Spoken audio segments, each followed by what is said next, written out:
ఈ యొక్క ఏప్రిల్ నెల మొదటి పునరుద్ధాన దినం మందిరానికి కూడా వచ్చి మీ అందరికి నా వందనాలు. అందరికి ప్రైజ్ లార్డ్. బయట వాళ్ళు కూడా అందరూ కూడా ప్రైజ్ లార్డ్. ప్రభు మిమ్మల్ని ఆశీర్వదించును గాక. ఈ ఏప్రిల్ నెల దేవుడు ఒక మంచి వాగ్దానాన్ని మనకిచ్చాడు. చెప్తారా మనకి ఏప్రిల్ నెల వాగ్దానం ఏంటి? నీతిమంతుల కష్ట దినములను పోగొట్టి వారికి నెమ్మదిని కలుగ చేయును. దేవుడు ఈ వాగ్దానాన్ని నేను చూడండి ప్రతిరోజు జ్ఞాపకం చేస్తున్నాను.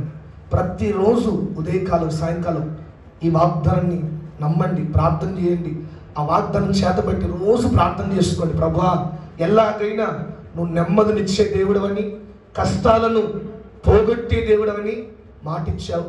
మా జీవితంలో చేయి ప్రభు అని మీరు అడగండి. అడిగితే తప్పకుండా అడిగిన దానికంటే అధికంగా ఇచ్చే దేవుడు మన దేవుడు. కనుక అలాగా ఈ నెల వాగ్దానం మీ జీవితంలో ప్రభు జరిగించునుగాక. గత వారం మనం దేని గురించి విన్నాం? చెప్పండి, అందరూ చెప్పండి కొంచెం గట్టిగా. ధూపవేదిక గురించి విన్నాం. ధూపవేదిక అంటే దేవుని మందిరంలో ఎలాగ మనం ప్రతి దినం ధూపం వేయాలో, ప్రతి ఒక్కరూ ఏ యొక్క ధూప ద్రవ్యములు వాడాలో గత వారం మనం విన్నాం. ఈ పూట ఒక చిన్న మా వాక్యం చెప్పి నేను ముగించేస్తాను. నిర్గమకాండం 30వ అధ్యాయం 18వ వచనం చూడు.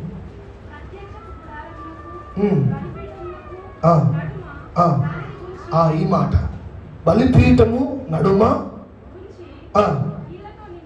నీళ్లతో నింపవలెను.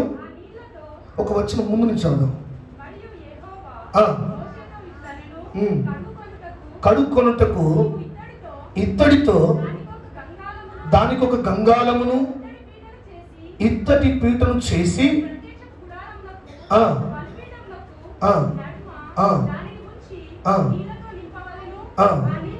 ఆ నీళ్లతో అహరోనును అతని కుమారులను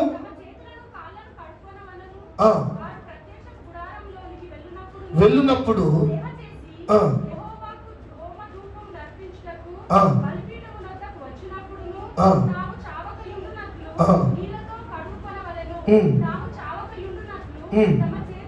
తమ చేతులను కాళ్ళను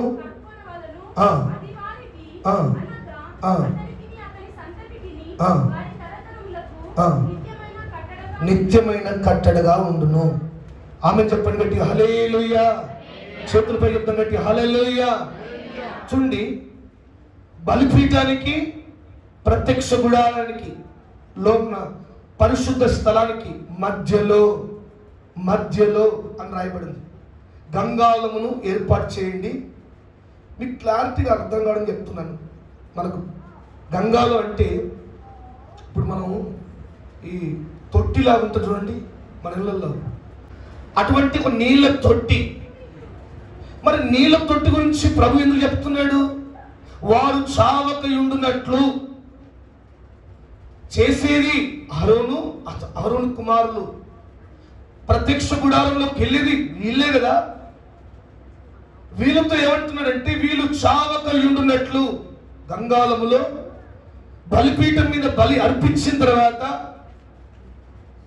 తిరిగి గుడారంలోకి వెళ్ళే ముందు వారు తమ చేతులను కాళ్ళను కడుక్కులను శుద్ధి చేసి ఆ గుడారంలో అడుగు పెట్టారు. ఈ పూట క్లుప్తంగా చెప్తాను. గంగాళం అంటే శుద్ధీకరణ. చెప్పండి ఒకసారి గట్టిగా. గంగాళం అంటే శుద్ధీకరణ.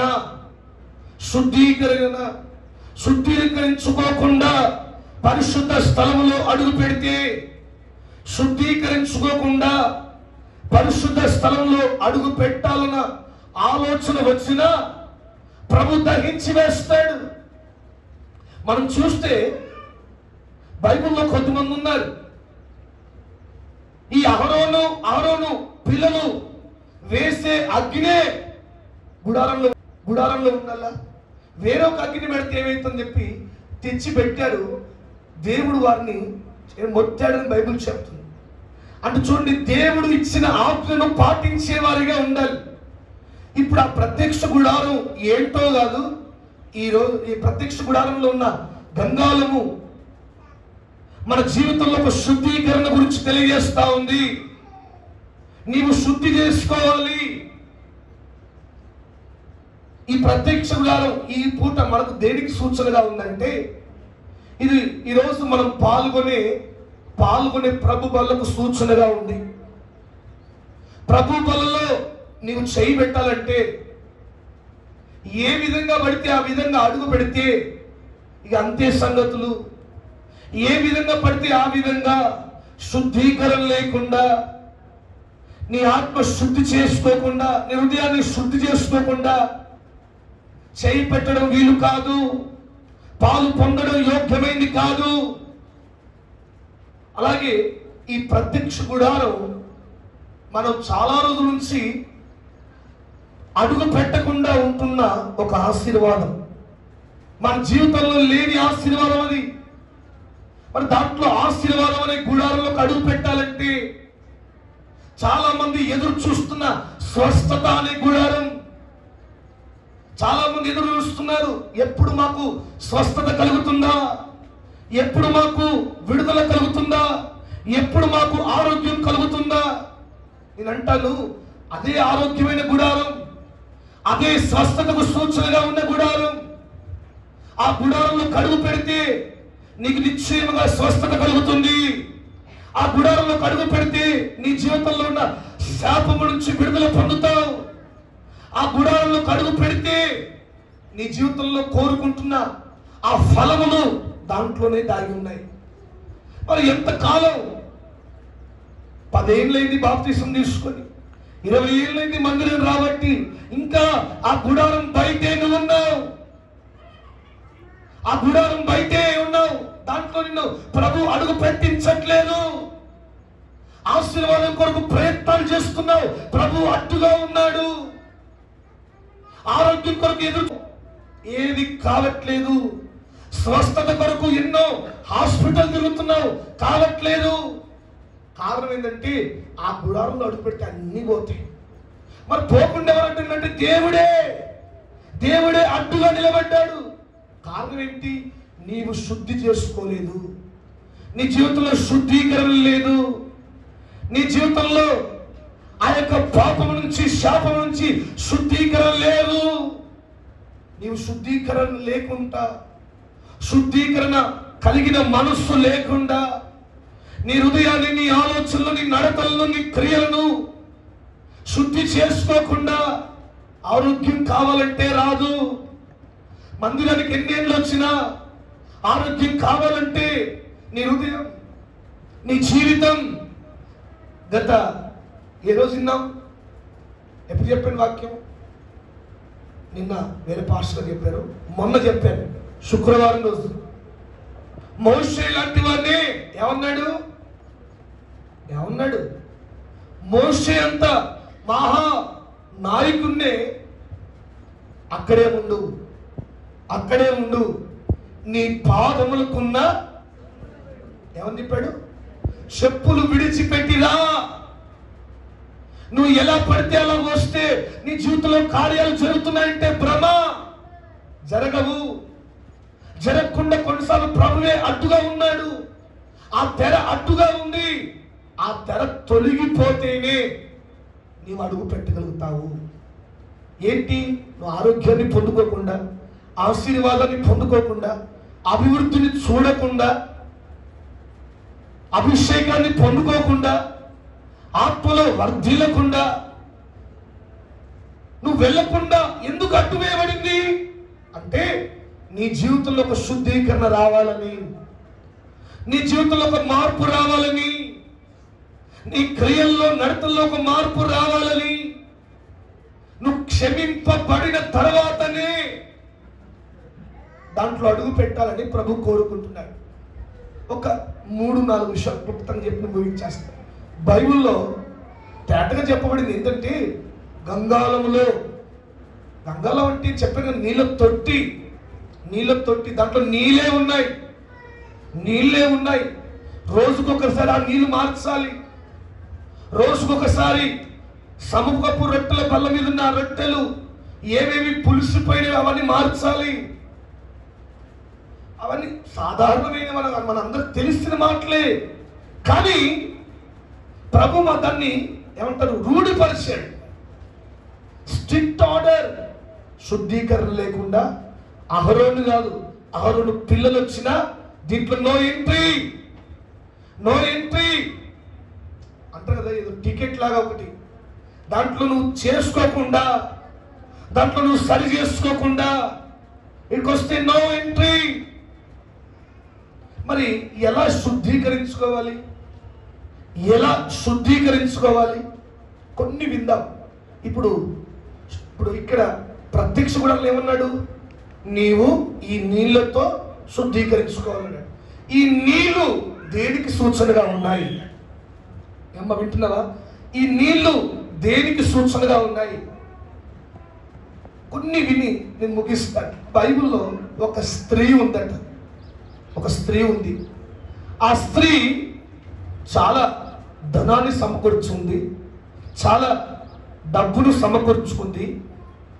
ఆమె జీవితంలో అన్నీ ఉన్నాయి, కానీ నెమ్మది అనేది లేదు, సమాధానం అనేది లేదు, తన జీవితంలో శాంతి అనేది లేదు, తన జీవితంలో పేరు ప్రఖ్యాతులు లేవు, తన జీవితంలో విలువ అనేది లేదు. విలువ కావాలంటే, సమృద్ధి కావాలంటే, సంతృప్తి కావాలంటే, సమాధానం కావాలంటే, నెమ్మది కావాలంటే ఎక్కడో విన్నది యేసయ్య ద్వారా అవన్నీ కలుగుతాయని. చెప్పండి, ఎక్కడ విన్నది? యేసయ్య ద్వారా. చెప్పండి, ఎవరి ద్వారా? కొంచెం చెప్తారు అందరూ. యేసయ్య ద్వారా అవన్నీ నువ్వు పొందుకోవచ్చమ్మా. ఎక్కడో విన్నది. మరి పొందుకోవాలంటే ఏం చేయాలి? నీవు ఇంతకాలం చేసిన పాపములు క్షమించబడాలి. నీవు ఇంతకాలం చేసిన ఆ రోత జీవితము ముగించబడాలి. అవన్నీ క్షమించగల సమర్థుడు యేసయ్య ఒక్కడే. ఆ శుద్ధీకరణ పొందుకుంటేనే నువ్వు కోరుకున్న సంతృప్తి, నువ్వు కోరుకున్న సమృద్ధి, నువ్వు కోరుకున్న సమాధానం, నువ్వు కోరుకుంటున్న నెమ్మది పొందుకుంటావని విన్నది. విని పరుగెత్తుకొని వచ్చింది. చదవండి, ఏం చేసింది? ఎలా శుద్ధీకరించుకుంది తన పాపములను? లూకాసు సువార్త 7వ అధ్యాయము 43 నుంచి చదువుదాం.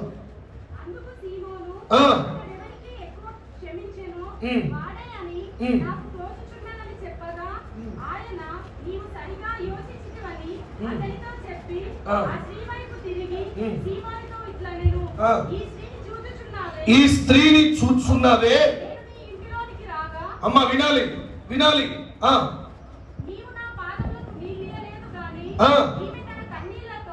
ఈమె తన కన్నీళ్లతో నా పాదములను తడిపి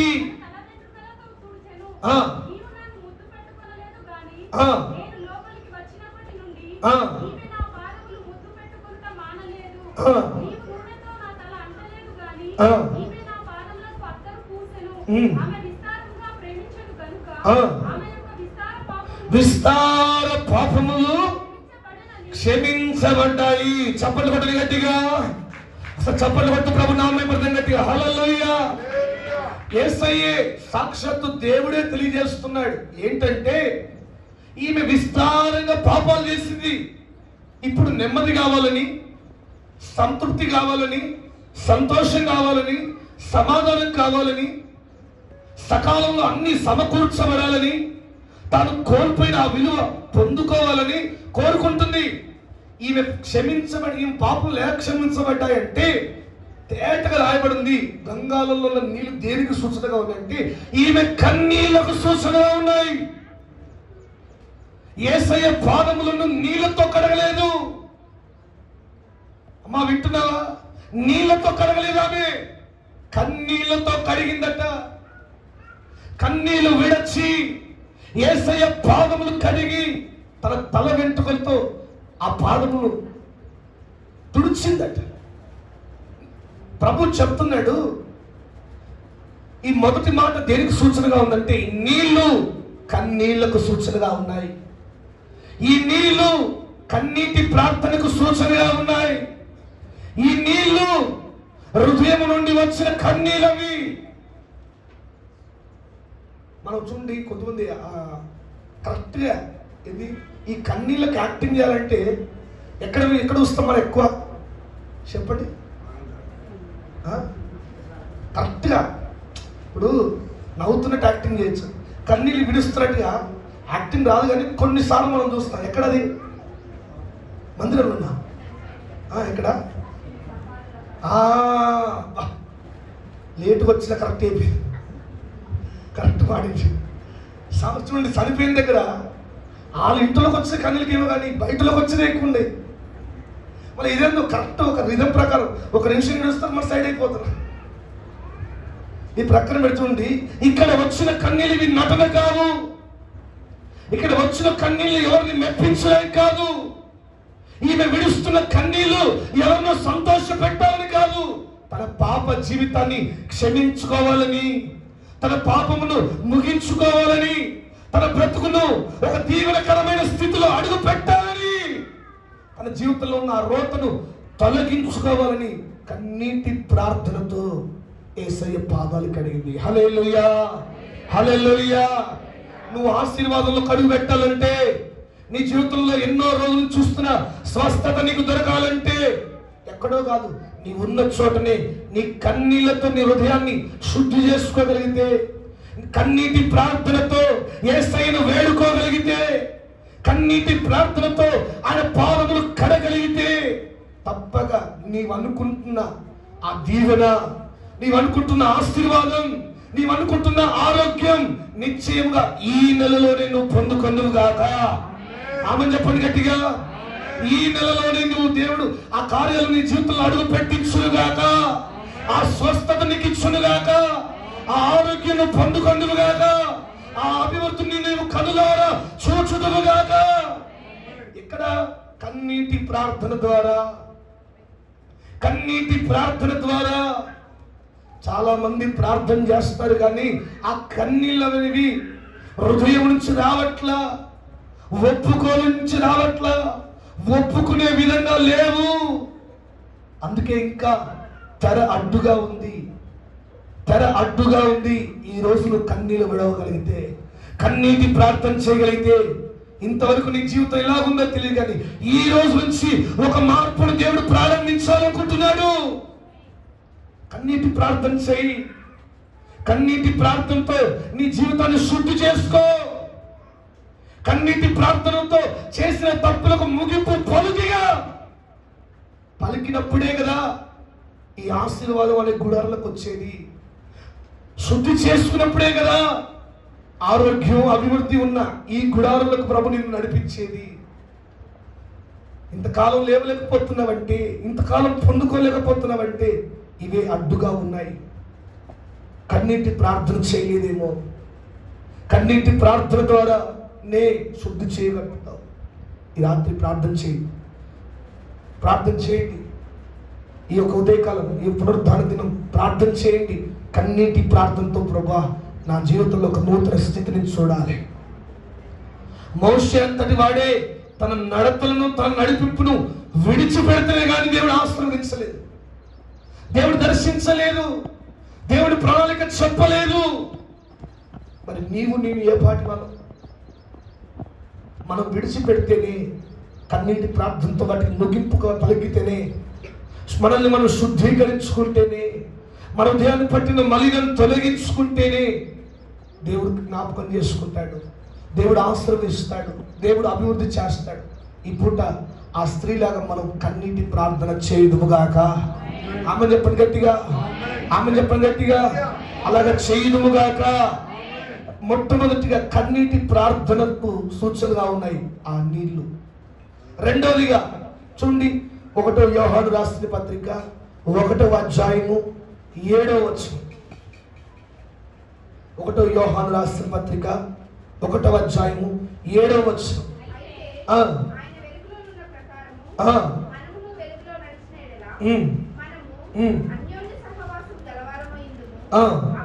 అప్పుడు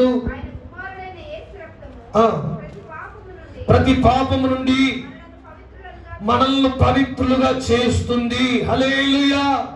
చేతుల పైకి చెప్పండి గట్టిగా హల్లెలూయా. రెండోదిగా దేనికి సూచన ఉందంటే యేసయ్యతో అన్యోన్య సావాసం. యేసయ్యతో అన్యోన్య సావాసం. సహవాసం మనుషులతో కాదు, సహవాసం వ్యవస్థలతో కాదు, వ్యక్తులతో కాదు, సాక్షాత్తు దేవుడితో కలిగి ఉండాలి. ఉంటేనే నీ పాపముల నుంచి, నీ శాప స్థితి నుంచి, నీ బ్రతుకులో మార్పును నువ్వు చూడగలుగుతావు. కొద్దిమందికి కన్నీటి ప్రార్థన ఏదో ఆ టైం వరకు చేస్తారు, కానీ దేవునితో అన్యోన్య సహవాసం లేదు, దేవునితో అనునిత్యము సహవాసం లేదు, అనునిత్యం దేవునితో ఆ యొక్క అనుబంధం లేదు. ఒక భక్తుడు రాశాడు, ప్రభువా కలలైన నేను మరవనయ్యా నీవు చూపిన ఆ మార్గాన్ని, నేను కలలో కూడా నేను విడిచిపెట్టనయ్యా నీవు చూపించిన ఆ దైవత్వం, నీవు చూపించిన ఆ మార్గం, నీవు చూపించిన ఆ దీవెన. మరి మనం కలలో మాత్రమే జ్ఞాపకం చేసుకుంటున్నావా? కలల్లో దర్శనాలు మాత్రమే దేవుని కార్యాలు చూస్తున్నావా? నిజంగా చూడగలుగుతున్నావా? చూడలేకపోతున్నావు అంటే కారణం దేవునితో సరైన సహవాసం నీకు లేదు, సరైన ఆత్మీయత సహవాసం లేదు, సరైన అన్యోన్య సహవాసం లేదు. ఉంటే దేవుడు ఎప్పుడో నీకు చెప్పేవాడు తన మార్గములు. ఒక మాట చూడండి, మీరు ఎప్పుడైనా అడిగారా? మీరు ఎప్పుడైనా గమనించారా? దేవుడు మోషేని ఎన్నుకున్నాడు. సరే ప్రక్కన పెడదాం. మోషే ఈ 40 సంవత్సరాలు ఏ రూట్లో వెళ్ళాలో ఎవరికి చెప్పాడు? ఇశ్రాయేల్ ప్రజలు చెప్పాడా? చెప్పండి. ఇప్పుడు ఇశ్రాయేల్ ప్రజలు 40 సంవత్సరాలు ప్రయాణం చేశారు, కనానుకి వెళ్ళారు. కనానుకి వెళ్ళే రూట్ వీళ్ళకి ఏమో తెలుసా? చదవండి ఒక మాట. 103వ కీర్తన ఉంటుంది. ఎవరికి దేవుడు బయలుపరిచాడు? 103వ కీర్తన 7వ వచనం. మోషేకు తన మార్గములను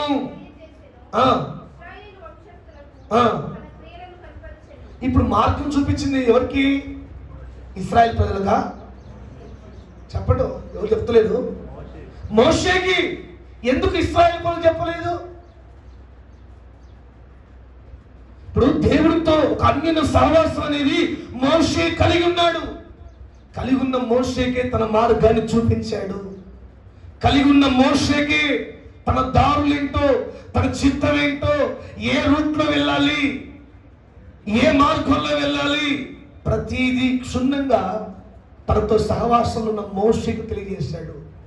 మరి నీ జీవితంలో ఇంకా దేవుని చిత్తం తెలుసుకోలేకపోతున్నావంటే, నీ జీవితంలో ఏంటి, ఎటువైపు వెళ్ళాలి, ఏ మార్గం వైపు వెళ్ళాలి, ఏది చేయాలి, ఏది ప్రారంభించాలి, ఏది పొందుకోవాలి, నువ్వు తెలుసుకోలేకపోతున్నావంటే ఇంకా దేవునితో నీకు అన్యోన్య సహవాసం లేదు, దేవునితో సరైన సహవాసం లేదు, సరైన సహవాసంలో నీవు లేవు.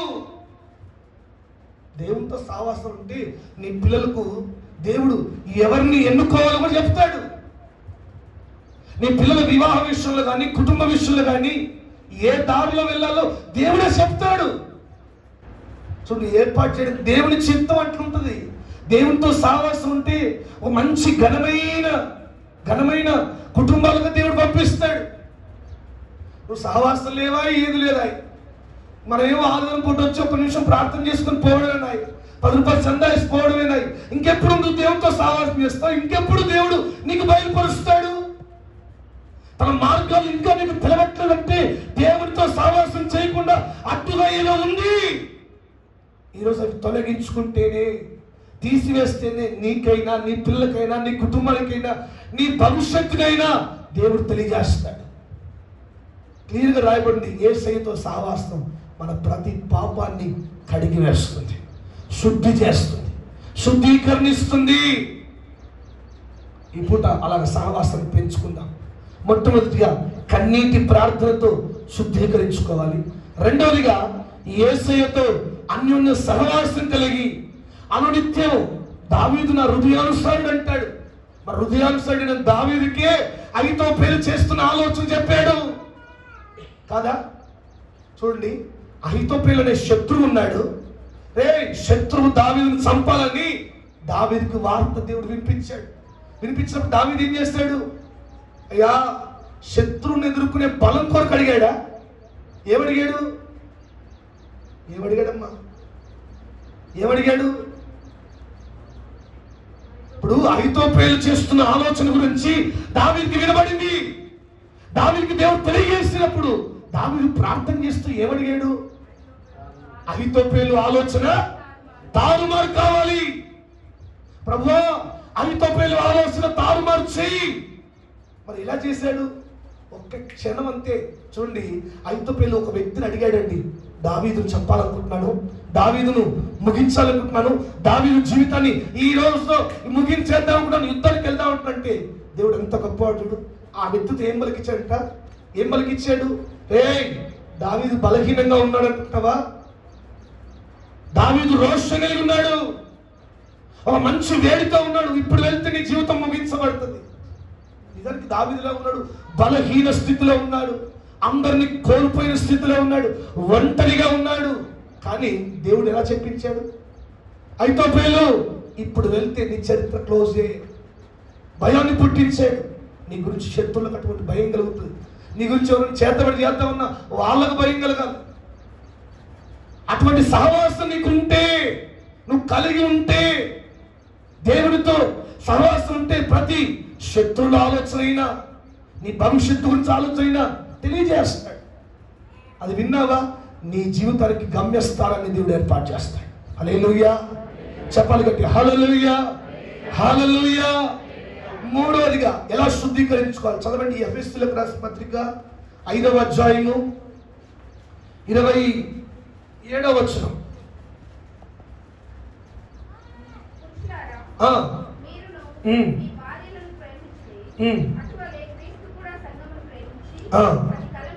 అది కలంకమైనను అట్టిది మరి ఏదైనా లేక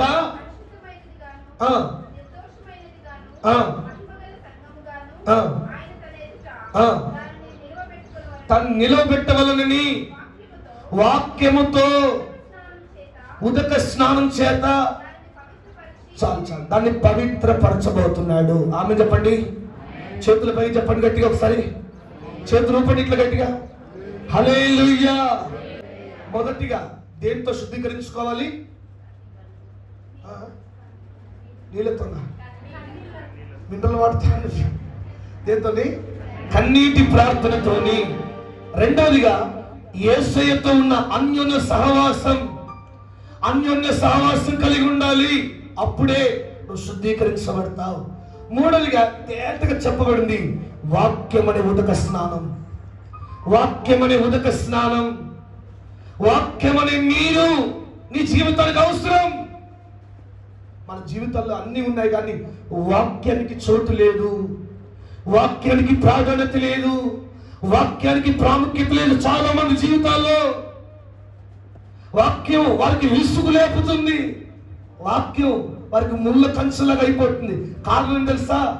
ఒక భక్తుడు చెప్పాడు, ఏం తెలుసా? వాక్యం అనేది మన తప్పులను ఎత్తి చూపెడుతుందట, మన తప్పులను ఎత్తి చూపెడుతుంది. ఓ రోజు ఒక బైబుల్ స్టడీకి చర్చిలోకి ఒక వ్యక్తి వచ్చాడు, యవనస్తుడు. ఆయన ఎవరంటే RSSలో ఉన్న చేస్తున్న వ్యక్తి. ఆయన వచ్చింది ఎందుకంటే యవన వయసులో ఉన్నప్పుడు వచ్చాడు. చర్చిలో వీళ్ళు ఏదైనా మాట్లాడుతున్నప్పుడు, ఏదైనా పాట చెప్తున్నప్పుడు నేను ఏదైనా వెక్కిరించాలి, హేళన చేయాలి, పాస్టర్ని కానీ అక్కడ విశ్వాసులు కానీ హేళన చేద్దామని వచ్చారట. ఒక వ్యక్తి వచ్చి మూల కూర్చున్నాడు. కూర్చున్న తర్వాత పాటలు అయిపోయినాయి. ఆయనతో పాటు ఇంక 2-3 వచ్చారట. ఆయనతో పాటు 2-3 వచ్చి ఈ నలుగురు ఆ చర్చిలో ఏదో ఒక గందరగోళం చేయాలి, ఏదో వెక్కిరించినట్టుగా చేయాలి, ఏదో హేళన మాట్లాడాలి అని వచ్చి మూల కుర్చీలో కూర్చున్నారట. ప్రార్థన అయిపోయింది, పాటలు అయిపోయినాయి, ఆరాధన అయిపోయింది. ఆ పక్కన ఫ్రెండ్స్ వీరికి సైడ్ చేస్తున్నారు. ఏమైందిరా అంటే ఒక్క నిమిషం ఆగురా, సందర్భం చూద్దాం, టైం చూసి అందరినీ ఏదో ఒక మాట అందాం అన్నాడట. పాస్టర్ గారు వాక్యం మైక్ తీసుకున్నాడు. ఆయన ఏదో వేరే ఊరు పాస్టర్ గారు వాక్యం చెప్తున్నాడు. వాక్యం చెప్తుంటే ఈ వ్యక్తి కోపం వస్తుందంట. ఏంటంట? వ్యక్తికి కోపం రగులుకుంటుందట. అమ్మా, నేను ముందే వస్తానని నా గురించి ఎవరో చెప్పిరు పాస్టర్, నా గురించి ఎవరో చెప్పిరు, లేదంటే నేను ఎందుకోసం వచ్చానో, నేను ఏం చేయాలని వచ్చానో నాతో చెప్తున్నాడు అనుకుని అయిపోయిన తర్వాత పాస్టర్ పని చేద్దామని చెప్పి అయిపోయిన తర్వాత వాక్యం అయిపోయిన తర్వాత పాస్టర్ గారు అట్లా వెళ్తున్నాడు. వెళ్ళి బయట సర్రని వెళ్ళి, పాస్టర్ గారు ఎవరండి మీరు, నా గురించి ఎవరు చెప్పారు, మీకు నా గురించి ఎవరు చెప్పారు, నేను అట్లా నేను ఇంట్లుంటే నీకేమైంది, నా ఇష్టం, ఎవరు చెప్పారండి, ఏం చెప్తే అది వింటారా మీరు అన్నాడు. అట్ట కోపం చేశాడు. అంటే బాబు నువ్వు ఎవరంటే, నేను పలానా కాలేజీలో చదువుతున్నాను, నీ గురించి నాకు ఎవరు చెప్పలేదు, కానీ నాకెందుకో దేవుడు ప్రేరేపిస్తున్నాడు, దేవునికి నువ్వు కావాలని చెప్పాడు, దేవునికి నువ్వు అవసరమేన్నావు, అందుకే నీ తప్పులన్నీ ఎత్తి చూపెడుతున్నాడు, నాకు ఎవరు చెప్పలేదు, నేను వాక్యం ఉన్నట్టుగా చెప్పాను, అంతే వాక్యమే చెప్పాను, కానీ దేవుడు నీతో మాట్లాడుతున్నాడంటే దేవునికి నువ్వు అవసరమై ఉన్నావు. ఆ వ్యక్తి ఎవరో కాదు, ఈరోజు ఆంధ్రాలో శ్రీకాకుళం జిల్లాలో సుమారుగా 70 సంఘాలు ఉన్నాయి. ఎవరు? ఆ యవనస్తుడే. ఆయన పేరు పిఎస్ స్వామి గారు. మీరు యూట్యూబ్లో చూడొచ్చు, పిఎస్ స్వామి అని కొడుతూ వస్తుంది. ఆయన ఒకప్పుడు వాళ్ళ టీచర్లను హేళన చేసిన వ్యక్తి. దేవుని కొరకు భయంకరంగా ఆటంకాలు ఉన్న శ్రీకాకుళం జిల్లాలో భయంకరంగా ఆటంకాలు ఉన్నాయట. ఆటంకాలు ఉన్న చోట వెళ్ళి ఈరోజు 70 సంఘాలకు పైగా విస్తరించిందండి. హల్లెలూయా, చెప్పండి గట్టిగా హల్లెలూయా. వాక్యం మన తప్పులను ఎత్తి చూపెడుతుంది. ఎందుకు తెలుసా? నీవు సరి చేయబడాలని, నువ్వు ఎదురు చూస్తున్న గుడారంలో నిన్ను ప్రవేశపెట్టాలని, నువ్వు శుద్ధీకరించుకోవాలని, వాక్యంతో నువ్వు సరి చేసుకోవాలని, వాక్యం అనే ఆ నీరు చేత నిన్ను నువ్వు శుద్ధీకరించుకోవాలని, నీకు పట్టి స్థితిగతులు మారాలని దేవుడు వాక్యాన్ని నిలబెట్టాడు. ఒకవేళ వాక్యము నీ జీవితంలో ప్రవేశించకుండా ఏది అడ్డుగా ఉంది, ఈరోజు దాన్ని విడిచిపెట్టు, ఈరోజు దాన్ని వదిలిపెట్టు. వాక్యాన్ని కలిగి జీవించు. బైబిల్ అంటుంది, ఎంత దినాల్లో నీకు కలిగిన వాటిని గట్టిగా పట్టుకో. మనకు కలిగింది ఏంది? బంగారం కాదు, వెండి కాదు, మనకు అన్ని మేలిమి బంగారంతో సమానంగా పోల్చబడిన దేవుని వాక్యం. మేలిమి బంగారం కంటే విలువైనది. చూస్తున్నారు కదా, మయన్మార్ దేశంలో చూసారా టీవీలో? భూకంపాలు వచ్చి 50 అంతస్తుల మేడలు కూలిపోతున్నాయి. ఆఫీసులో పనిచేస్తుంటే బిల్డింగ్ ఇట్లా కదులుతున్నాయి, బ్రిడ్జులు కూలిపోతున్నాయి. ఇన్ని జరుగుతున్నా మనలకు సొయ్యి లేదు.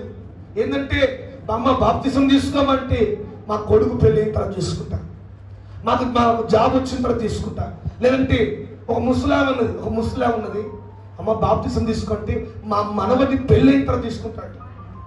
ఏదంట వాళ్ళ మనవడి పెళ్ళి అయిన తర్వాత తీసుకుంటాడ. వాళ్ళ మనవడు స్కూల్ చదువుతున్నాడు. వాళ్ళ మనవడు ఎంత పెద్దవాడు చూస్తే స్కూల్లో చదువుతున్నాడు. వాడు ఇప్పుడు ఎంత నైన్త్ అనుకుంటా, నైన్త్. ఆ 9th క్లాస్ వాళ్ళకి ఎప్పుడు స్టడీ అయిపోయి జాబ్ వచ్చి అప్పుడు తీసుకుంటుందంట వాళ్ళ మనవడు. ఈ వయసు ఎంత అంటే 72 సంవత్సరాలు. ఎన్ని సంవత్సరాలు? 72 సంవత్సరాలు. వాళ్ళ మనవడికి పెళ్ళి అయిన తర్వాత అప్పుడు తీసుకుంటుంది ఆమె. దేవుని రాకడ వస్తుంది, నీకు పోతులేదా బాబు అంటుంటే రక్షణ తీసుకురాని ఒక జ్ఞానం లేదు. యవన కాలంలో దేవుడి కార్యమయ్యాలి, దేవుడి కొరకు నిలబడాలి. యవన వయసులో దేవుడి కొరకు నిలబడతాను. తీర్మానం తీసుకోండి. యవనస్తులు కూడా బాప్తిసం కొరకు సిద్ధపడండి. ఇదే సరైన సమయం. దేవుని వాక్యం నిన్ను హెచ్చరిస్తున్నప్పుడే, దేవుడి వాక్యం నిన్ను పురిగొల్పుతున్నప్పుడే, దేవుని వాక్యం నీ హృదయాన్ని తడుతున్నప్పుడే నిన్ను నువ్వు శుద్ధీకరించగలిగితే నీ జీవితంలో ఊహించని స్థానాలు దేవుడు నీ కొరకు సిద్ధపరిచి పెట్టాడు. ఆమేన్ చెప్పండి గట్టిగా హల్లెలూయా. వాక్యం ప్రాధాన్యత కలిగి ఉండాలి. వాక్యం ఎంత దినాల్లో మనకు అవసరం.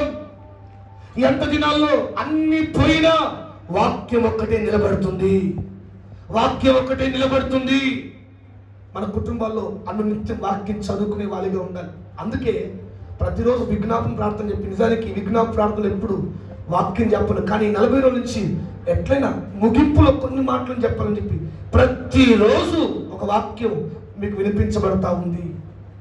వాక్యంలో బలం కలిగి ఉండాలి. వాక్యం మనకు కలిగిన వాక్యాన్ని గట్టిగా పట్టుకుంటే ఈ శోధన కాలంలో, ఈ సమస్యల కాలంలో, ఎదురవుతున్న ఈ ఇబ్బందుల కాలంలో నీవు నిలబడగలుగుతావు.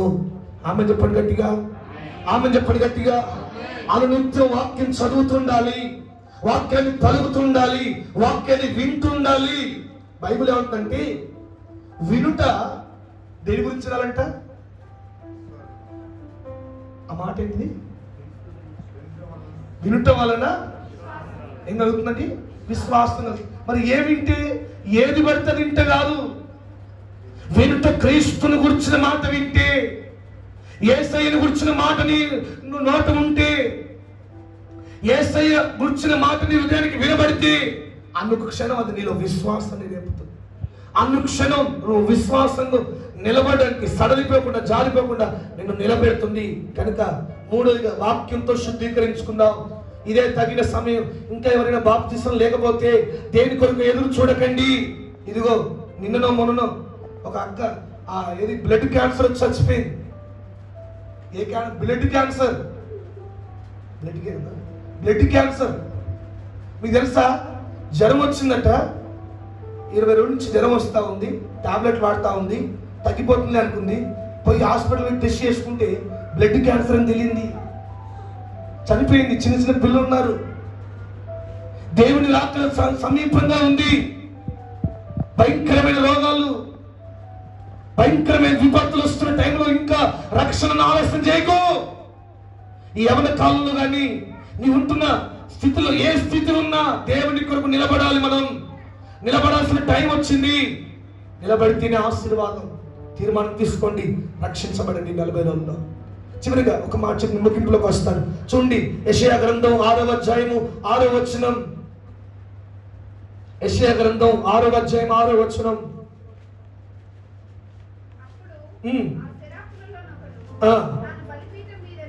బలిపీఠం మీద నుండి నిప్పును చేత పట్టుకొని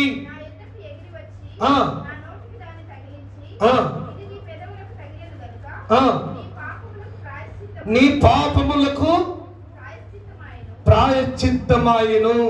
చేతులపై చెప్పండి గట్టి హల్లెలూయా. చెప్పాలి గట్టి హల్లెలూయా. మొట్టమొదటిగా దేంతో శుద్ధీకరించుకోవాలి? కన్నీటి ప్రార్థనతో. రెండోదిగా యేసయ్యతో ఉన్న అన్యోన్య సహవాసం నేను శుద్ధీకరిస్తుంది. మూడోదిగా వాక్యం అనే నీళ్లు నీ జీవితాన్ని శుద్ధీకరిస్తాయి, నీ పాపాన్ని కడిగి వేస్తాయి, నీ స్థితిని మారుస్తాయి. నాలుగోదిగా ఇక్కడ రాయబడింది, ఒక వ్యక్తితో ఆ వ్యక్తి పాపములు తీసివేయాలని బలిపీఠం మీద ఉన్న వేడి వేడి నిప్పులు తీసుకొచ్చి తన మూతి మీద కాల్చిందట. అంటే నిజంగా అట్లా అవుతుంది. మరి అది క్లాట్కి ఎత్తి నిప్పులు తీసుకొచ్చి నీ పెదవులు కాల్చినంటది. మనం చెప్పాలంటే తీసుకొచ్చి నిప్పులు తీసుకొచ్చి నువ్వు ఇంకోసారి అట్లా చేస్తావు. రాయబడిని చూడండి, బలిపీఠం మీద నిప్పులు తీసుకొచ్చి. ఈరోజు ఒకవేళ అట్లా చేద్దామంటే ఒక్కరైనా ఉంటారా? చెప్పండి. మరి దీనికి కొత్త నిబంధనతో పోలిస్తే, వాక్యంతో పోలిస్తే దేనికి సూచనగా ఉంది? దేవుని అగ్ని, దేవుని అగ్ని దేనికి సూచనగా ఉంది? పరిశుద్ధాత్మకు సూచనగా ఉంది. యోహాను అంటాడు, నీ నీళ్ళలో బాప్తిసం ఇస్తున్నాను కానీ నా వెనక వచ్చువాడు. చెప్పండి, అగ్నిలో అంటే నిజంగా అగ్నిలో ముంచుతాను అనుకుంటారా? ఆత్మీయ అర్థాలు. పరిశుద్ధాత్మకు సూచనగా ఉంది అగ్ని. పరిశుద్ధాత్మ అభిషేకానికి సూచనగా ఉంది. ఇక్కడ ప్రవక్త వ్యక్తి గురించి రాయబడింది ఏంటంటే, ఆ వ్యక్తి పాపములు విస్తరించినప్పుడు బలిపీఠం మీద అగ్ని, దేవుని అగ్ని అని రాయబడింది. ఏదో ఒక అగ్ని అని రాయలే. అమ్మా వింటున్నారా? ఏదో ఒక అగ్ని అని రాయలే. క్లియర్ గా మెన్షన్ చేస్తున్నారు, దేవుని బలిపీఠం మీద ఉన్న దేవుని అగ్ని తీసుకొచ్చి తన పెదవుల మీద ఉంచినప్పుడు అప్పుడు తన నోటి పాపములు క్షమించబడ్డాయి, తన క్రియల ఫలములు తీసివేయబడ్డాయి. ఈరోజు పరిశుద్ధాత్మ అగ్నితో మనం నింపబడితేనే, మన నోట దేవుని అభిషేకం ఆ మాటలు ఉంటేనే మనం కడగబడతాము, మనం శుద్ధి చేయబడతాము, మనం సరి చేయబడతాము, మనము విలువైన వారిగా మార్చబడతాం. ఇంకా నువ్వు దేవుని మందిరానికి వచ్చి ఏళ్ళ తరబడి అవుతా ఉంది, ఇంకా నువ్వు పరిశుద్ధాత్మ అగ్ని చేత నింపబడట్లేదు, పరిశుద్ధాత్మ అభిషేకం రావట్లేదంటే అడ్డుగా ఏదో ఉంది. నీ జీవితానికి అడ్డుగా ఏదో ఉంది, విడిపించబడితేనే దేవుని అగ్ని నీలోకి వస్తుంది, దేవుని శక్తి నీలోకి వస్తుంది. చూడండి, పేతురు యేసయ్యతో ఉన్నాడు, యేసయ్యతో తిరిగాడు, యేసయ్యతో ప్రయాణించాడు. కానీ పరిశుద్ధాత్మ లేనంత కాలం పిరికివాడిగా ఉన్నాడు. ఎలా ఉన్నాడు? పిరికివాడిగా ఉన్నాడు. కష్టం అంటే భయం, చావంటే భయం, ఎక్కడ శత్రులు వచ్చి తనను చంపేస్తారన్న భయం పేతురుని ఆపింది. కానీ ఎప్పుడైతే దేవుని అగ్నికి సూచనగా ఉన్న పరిశుద్ధాత్మతో నింపబడ్డాడో, పరిశుద్ధాత్మ తన పెదవుల మీదకి వచ్చిందో, తన నోట విలువైన దేవదూతల భాషలు ఉన్నాయో, అప్పుడు తెలుసా ఎవరికైతే భయపడ్డో వాళ్ళతో అంటున్నాడు, అయ్యా అయ్యలారా, మీరు శిలువ వేసిన యేసయ్యా. ఎంత శక్తి కావాలి, ఎంత ధైర్యం కావాలి. నేరుగా అంటున్నాడు, మీరు శిలువ వేసిన యేసయ్యా. ఆయన తిరిగి పునరుత్థానమైనాడు. ఇదిగో వీళ్ళెవరు మత్తులైన వారు కాదు, పైనుంచి వచ్చిన వరాన్ని పొందుకున్నవారు.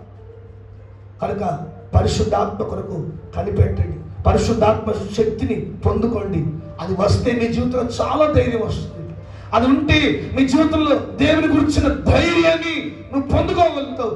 దేని గురించి నువ్వు భయపడవు, తిరిగి వానికి నిలబడలేవు. నీ జీవితంలో ఇంకా పెరుగుతనం ఉందంటే, ధైర్యం పొందుకోలేకపోతున్నావంటే, ధైర్యంతో ముందడుగు లేలేకపోతున్నావంటే, ధైర్యంతో దేవుడు నా రక్షకుడు అని చెప్పలేకపోతున్నావంటే, దేవుని గురించిన పరిశుద్ధాత్మ అభిషేకం ఇంకా పొందుకోలేదు. చూడండి, ఒక గణపూర్ లోక సిస్టర్ వస్తుంది. ఆమె ఇట్లా పెద్ద ఇట్లా ఏమంటారు, బుర్కా కాదు, ఇట్లా పెద్ద మాస్క్ కట్టుకుంటే ఏమంటారు, అది పెద్ద చున్ని కట్టుకొని అది ఎవ్వరు కనబడకుండా వస్తుంది. ఒక ఆమెతో పాటు వాళ్ళ చిన్నమ్మ కూడా వచ్చేది పల్లగుట్టు నుంచి. వాళ్ళు పద్మశాలి అంటే ఈమె చర్చికి వస్తుందని చెప్పి వాళ్ళ గల్లీలో ఎవరైనా తెలుస్తుందనుకో, ఈ వాళ్ళందరూ ఏదో ఒకటి అంటారని చెప్పి ఈమె భయపడుతూ వచ్చేది. ఈమె ఆమెను తీసుకొచ్చింది. ఆమె ఎట్లా వస్తుందంటే, ఆమె స్టార్టింగ్లో అట్నే వచ్చేది. ఏమైందో కొన్ని రోజుల తర్వాత ధైర్యంగా వస్తుంది. వాడి కొడుకు వచ్చి బైక్ మీద దింపేది, కొన్నిసార్లు కారులో వచ్చేది. వచ్చిన తర్వాత ఒకసారి అనుకోకుండా పల్లగుట్టుకు వెళ్ళినప్పుడు ప్రార్థన చేద్దామని రమ్మన్నప్పుడు వెళ్తే ఈ సిస్టర్ ఏం చెప్పిందంటే, బ్రదర్ బైబిల్ కనబడితే ఎవరైనా ఏమంటారేమో అని చెప్పింది. ఆమె ఏమంటుందంటే, బ్రదర్ మీరు భయపడిన అవసరం లేదు, ఆల్రెడీ వీరంతా పలానా డాక్టర్ సుధాకర్ వాళ్ళ భార్య దేవుని మందిరానికి వెళ్తున్నారు, అందరూ తెలిసిపోయిందని చెప్పింది. చూడు, అంటే చూడండి, దేవుని గురించి తెలిసినామేమో భయపడతా ఉంది. దేవుని గురించి ఏళ్ళ తరబడి తెలిసినామే, ఏళ్ళ తరబడి మందిరానికి వచ్చినామే, భయపడుతూ ఎవరేమంటారో అమ్మో అని భయపడతా ఉంది. కొత్తగా వచ్చినామేమో చక్కగా వాళ్ళ భర్తతో చెప్పింది, వాళ్ళ కుటుంబంతో చెప్పింది. వాళ్ళందరూ పిల్లల ముందు ధైర్యంగా ప్రేరాలు తీసుకొచ్చి ప్రార్థన చేయమంటూ. దేవుని అభిషేకం మనకు చాలా అవసరం ఎంత దినాల్లో. చివరి మాట చెప్పి ముగించేస్తాను. ఆదికాండం 35:3 చివరి మాట చెప్పి ఐదవ శుద్ధీకరణ. ఆదికాండం 35:3 త్వరగా.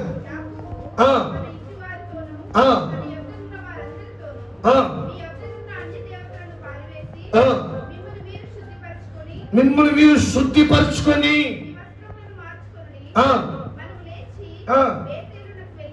చాలు. హల్లెలూయా. చేతులు పైకెత్తని గట్టిగా ఊపండి, గట్టిగా హల్లెలూయా. కొంచెం గట్టిగా చెప్పండి, ఇంకొంచెం గట్టిగా చెప్పండి. ఇప్పుడు అసలైన పాయింట్ గట్టిగా చెప్పండి, కొంచెం గట్టిగా. మీరందరూ భయపడే పాయింట్ ఇది, మీరందరూ భయపడే పాయింట్. ఎందుకు పాస్టర్ అంటున్నారా? కన్నీటి ప్రార్థన మీరు ఖచ్చితంగా చేయగలుగుతారు. యేసయ్యతో సహవాసం బలంగా ఉండగలుగుతారు, వాక్యముతో నింపబడగలుగుతారు, పరిశుద్ధాత్మను పొందుకోగలుగుతారు. కానీ అన్నిటికంటే కష్టతరమైంది ఏంటి? ఏం జరిగింది అక్కడ? యాకోబుతో ప్రభు మాట్లాడాడు, ఇదిగో మీ జీవితంలో ఉన్న, మీ కుటుంబంలో ఉన్న అన్య దేవతలను, వెలుపటి అలంకరణను తీసివేసి మిమ్మల్ని మనం శుద్ధిపరచుకోండి. ఈ మాట కష్టమో కాదా మనకు? కాదా? మనలకు అన్నిటికంటే కష్టమైంది ఇదే. ఏంటంటే వెలుపటి అలంకరణ. మొట్టమొదటిగా నిశ్చితం చేసింది ఇక్కడే. బేతేలుకు వెళ్ళాలంటే, ప్రభు మీతో రావాలంటే మీ జీవితంలో ఉన్న వెలుపటి అలంకరణ తీసివేయండి అన్నాడు. తీసివేసి శుద్ధీకరించుకోండి. అయ్యా రమ్మంటే వస్తాం కదా, అమ్మో బంగారం తీయమంటే ఏమంటారు, ఆ పట్టుబడి తీయాలంటే అయ్యో నాకు ఇష్టంతో పెట్టిరయ్యా, నేను కష్టపడి కొనుక్కున్నయ్యా, ఇష్టంతో చేయించుకున్న ఉంగరాలు తీయాలంటే ఎట్లయ్యా? అది అసలైన శుద్ధీకరణ అదే. వెలుపటి అలంకరణ తీసివేస్తేనే దేవుని శక్తి మీలో వస్తుంది. ఈ వెలుపటి అలంకరణ ఇన్ని రోజులు నీకు అడ్డుగా నిలబడింది. తీసేయంటే పడేయని కాదమ్మా, 2 ఆప్షన్లు ఉన్నాయి. బంగారం తీయాలి, తెచ్చి చర్చలు వేయండి, చర్చి కడతాం, లేకపోతే బీరువాలన్నా పెట్టండి. ఇక 2వ యత్నం చేయ, అమ్మో చర్చికి ఇవ్వాలంటే ఇటు కావాలి, ఇసు కావాలి, మీ బంగారం అంతా వచ్చినట్టు ఎప్పుడు అయిపో చర్చి. అది బంగారం అనేది సేవింగ్స్ కొరకు ఉంచుకోండి, కానీ ధరించడం మానేయండి. వెలుపటి అలంకరణ మనకు అవసరం. అది తొలగించుకుంటేనే, అది శుద్ధీకరించుకుంటేనే. యాకోబుతో ప్రభు చెప్పాడు స్పష్టంగా ఇవి తొలగించుకుని అడుగు పెడితేనే కదా కానాను వరకు, తండ్రి ఇంటి వరకు చేరగలిగారు. ఇవి తొలగించుకొని తీసివేయలేని ఒక స్త్రీ ఏమైపోయింది చెప్పండి? ఏమైపోయింది? ఎవలామే రాహేలు అయిపోయింది. లేదు, విడిచిపెట్టలేకపోయింది. చాలా మంది జీవితాలు ఇంకా విడిచిపెట్టలేనివి ఉన్నాయి. అవి తొలగించుకుంటేనే, ఆ ఆలోచన తొలగించుకుంటేనే, ఆ ప్రవర్తన తీసివేస్తేనే అప్పుడే నువ్వు నిజంగా శుద్ధీకరించబడి ప్రత్యక్ష గుడారంలో అడుగు పెట్టగలుగుతావు. ఆశీర్వాదం అనే ఆ గుడారంలో అడుగు పెట్టగలుగుతావు. అభివృద్ధితో ఉన్న అభివృద్ధిని కలగజేసి ఆ దేవుని గుడారంలో నీకు చోటు. ఈ పూట మనం శుద్ధీకరించుకుందాం. ఒకవేళ అయ్యో ఒకవేళ ఇప్పటిదాకా దాన్ని జయించలేకపోయాం, ఈరోజు జయించే శక్తి ప్రభు మనకి ఇస్తాడు. జయించే శక్తి మీకు ఇస్తాడు. చివరి మాట చెప్పి ముగించేస్తుంది. 1 పేతురు 1:6-7 చివరి మాట. 1 పేతురు 1:6 మీరు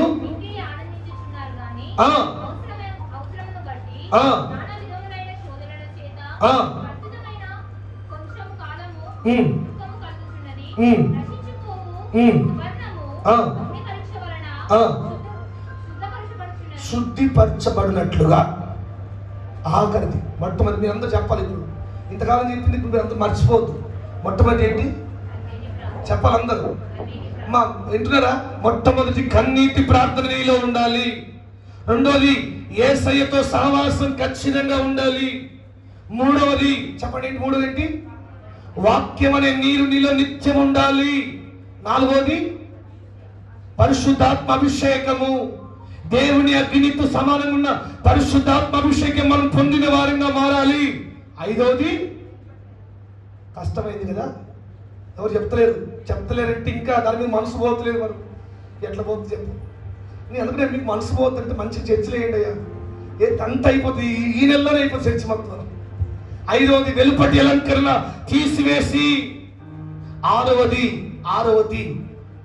తేటగా పేతురు గ్రంథంలో చెప్పబడింది, ఈ అంత దినాల్లో శ్రమల చేత మీరు శుద్ధీకరించబడతారు.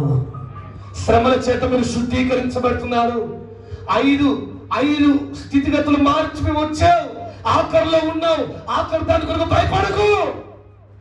ఈ వస్తున్న శోధనలు, ఈ వస్తున్న నిందలు, ఈ వస్తున్న అవమానాలు, ఈ వస్తున్న కష్టాలు నిన్ను శుద్ధీకరిస్తున్నాయి. దేవుని కొరకు, పరలోక రాజ్యం కొరకు నిన్ను సిద్ధపరుస్తున్నాయి. ఆ శ్రమను చూసి భయపడకు. యోసేపు భయపడ్డా? దానియేలు భయపడ్డా? అబ్రహాము భయపడ్డా? ఎవరు భయపడలేదు. నీవెందుకు భయపడుతున్నావు? ఈ శ్రమలలో ధైర్యముగా నిలబడదును గాక, శ్రమల చేత మనం శుద్ధీకరించుకున్నాము గాక. క్లియర్ గా చెప్తున్నాడు. బంగారాన్ని శుద్ధి చేయడానికి ఎలాగైతే అగ్నిలో వేశాడో నిన్ను కూడా అగ్ని వంటి శ్రమలకు అప్పగిస్తున్నాడు. ఈరోజు నువ్వు ఆఖరి స్థితిలో ఉన్నావు, ఆఖరి మెట్టు మీద ఉన్నావు. ఇక పరలోక రాజ్యం చేరడానికి, వధువు సంఘంలో నిలబడడానికి, ఎత్తబడే గుంపులో ఉండడానికి, నీ జీవితాన్ని వెలిగించుకోవడానికి, నీ జీవితాన్ని సరి చేసుకోవడానికి ఆఖరి దాంట్లో ఉన్న శ్రమలు దేవుడే పంపించాడు. దేవుడే శ్రమలకు అప్పగించాడు. దేవుడే శ్రమల చేత నిన్ను శుద్ధీకరిస్తున్నాడు. ఈ ఉన్న లేమి, ఈ ఉన్న కలిమి, ఈ ఉన్న ఈ వేదన, ఈ ఉన్న ఈ ఇబ్బంది దేవుడు అనుమతిస్తే వచ్చింది. దేవుడు అనుమతించాడు నీ జీవితంలో. ఈ శ్రమలలో నువ్వు సరిచేయబడాలి. ఈ శ్రమల చేత నువ్వు శుద్ధీకరించబడాలి. ఈ శ్రమల చేత నీ విశ్వాసము సరిచేయబడాలి. శ్రమల్లో వెనుకడిగేయద్దు. ఇంతకాలం తట్టుకుని వచ్చావు, కష్టాలైన నష్టాలను, ఈ ఆఖరి స్థితిలో ధైర్యంగా ఉండు. శ్రమల చేత ధైర్యంగా ఉండు. ప్రతి ఒక్కరి శ్రమ లేకుండా ఎవరికి విలువనీయలేదు దేవుడు. శ్రమ లేకుండా ఏ బిడ్డకు, ఏ కుటుంబానికి దేవుడు అభివృద్ధి కలగ చేయలేదు. నీకు కూడా అప్పగించాడంటే ఆ శ్రమల వెనుక శ్రేష్టమైన దీవెన ఉంది. నమ్మిన వారు ఆమె చెప్పండి. శ్రమల వెనుక గొప్ప విలువ రాబోతుంది నీకు. ఆ శ్రమల వెనుక గొప్ప ఘనత నీకుంది. ఆ శ్రమల తర్వాత విలువైనది నీకు దేవుడు ఇచ్చాడు. దేవుడు మా పట్ల ఏం చేస్తున్నాడని ప్రశ్నించకండి. దేవుని చిత్తానికి లోబడు. దేవుడు అతను అనుమతించాడు. ఈ శ్రమలలో నిన్ను ధైర్యంగా నిలబెట్టబోతున్నాడు. నీ ఇంటిలో వచ్చిన శ్రమలు, నీ పిల్లల జీవితంలో వచ్చిన శ్రమలు ఒక వంతు మేలు కొరకు దేవుడు మార్చబోతున్నాడు. మేలు కొరకు మార్చబోతున్నాడు. సువర్ణం లాంటి వెలిగించబడిన జీవితాన్ని నీ కొరకు ఇవ్వబోతున్నాడు. చప్పట్లు పడుతూ దేవుడు నామై పడుతూ గట్టిగా గట్టిగా చప్పట్లు పడుతూ గట్టిగా చప్పట్లు పడుతూ, ఇదిగో ఈ శ్రమ వెనుక ఏదో ఉంది. ఏదో ఆశీర్వాదం దేవుడు దాచిపెట్టాడు. ఏదో అభివృద్ధిని దాచిపెట్టాడు. ఏదో క్షేమాన్ని నింపిపెట్టాడు ఆయన. ఏదో మేలైన జీవితాన్ని నీ కొరకు ఉంచాడు. ఈ శ్రమలలో ధైర్యంగా ఉండు. ఈ శ్రమలలో సడలిపోకు. ఈ శ్రమలతో వెనకడు వేయకు. విశ్వాసంలో, మందిరంలో, పరిశుద్ధతలో వెనకడుగు వేయకీయడం. శ్రమల చేత నిన్ను శుద్ధీకరిస్తున్నాడు. సిద్ధపడ్డానికి పరలోకం కొరకు, ఆ వధువు సంఘం కొరకు, ఎత్తబడే గుంపు కొరకు నీ దివిటిని శ్రమల ద్వారా వెలిగించునుగాక. నీ జీవితాన్ని సరిచేయునుగాక. నీ జీవితాన్ని సిద్ధపరచునుగాక. అందరం ఈరోజు అలాగే ఈ 6 రకాల శుద్ధీకరణ మన జీవితంలో కలిగి ఉందుముగాక. నా ఆమె చెప్పండి గట్టిగా. ఆమె చెప్పండి గట్టిగా. ఆఖరి వరకు, ఆఖరి శ్వాస వరకు, దేవుని రాకడ వరకు, మనం వెళ్ళేంత వరకు ఈ యొక్క శుద్ధీకరణ కలిగి జీవించునుగాక. నీ కొరకు సిద్ధపరిచిన గుడారంలో రారాజుగా నిన్ను దేవుడు అడుగు పెట్టించునుగాక, నడిపించునుగాక. నీ కొరకు అభివృద్ధి, ఆశీర్వాదం, ఆరోగ్యం అన్ని విషయాల్లో వర్ధిల్లడానికి దేవుడు సిద్ధపరిచాడు. అవన్నీ నీకు ఇచ్చునుగాక. ఆమె చెప్పండి గట్టిగా. ధైర్యంగా ఉండండి. ప్రార్థన చేద్దాం. అందరూ మోకరించండి. ప్రతి ఒక్కరు మోకరిద్దాం.